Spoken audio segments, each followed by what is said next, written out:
tháng 6 năm 1285. Đất nước chưa sạch bóng thù. Sau thất bại vạn kiếp, giặc Nguyên, Mông vẫn còn hùng hậu. Hàng chục vạn binh mã dồn về Tây Kết, dựng lũy cuối cùng trên Hồng Hà. Giáo mác sáng loáng, chiến thuyền ken dậy mặt nước. Tiếng tù và dội vang, tham vọng xâm lăng chưa tắt.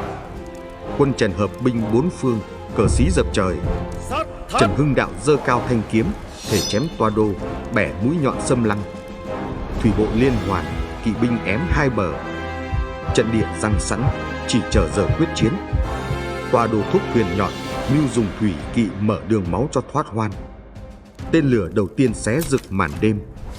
Chống trận dồn dập, sông Hồng bùng nổ. Chiến thuyền va vào nhau, sắt thép tóe lửa.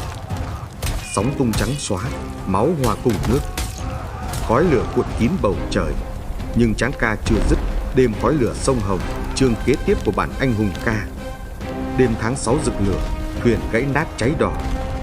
Hồng Hà thành biển chiến trường. Thuyền giặc chen trúc, đâm bổ nhau trong biển lửa. Chiến binh Trần lao thẳng lên bo, gươm giáo chém giặc. Từ hai bờ, ngựa sắt ảo ra như sấm rội. Kỵ binh Trần đánh thốc vào doanh trại ven sông. Hỏa công bùng lên, gió cuốn lửa đỏ trời. Chiến thuyền nguyên hóa đuốc khổng lồ. Tiếng hò sát hát vang động núi sông. Giặc giạt lùi, hoảng loạn giữa vòng vây. Kỵ binh Trần siết chặt, thuyền xoáy nghiêng ngả. Toa Đô gầm thét, lâm vào hiểm cảnh. Tên như mưa, gươm sáng chói. Toa Đô ôm thương, liều chết lao ra vòng vây.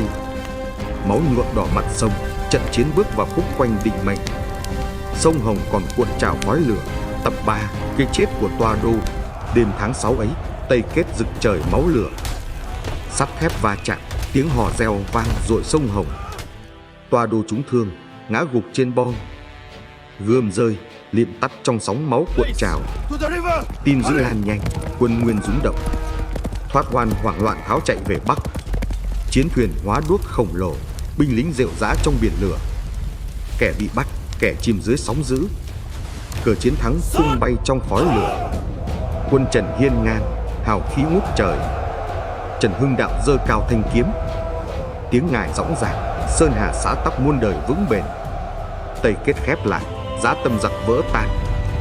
Sông Hồng gầm réo, khắc ghi hùng ca Đại Việt.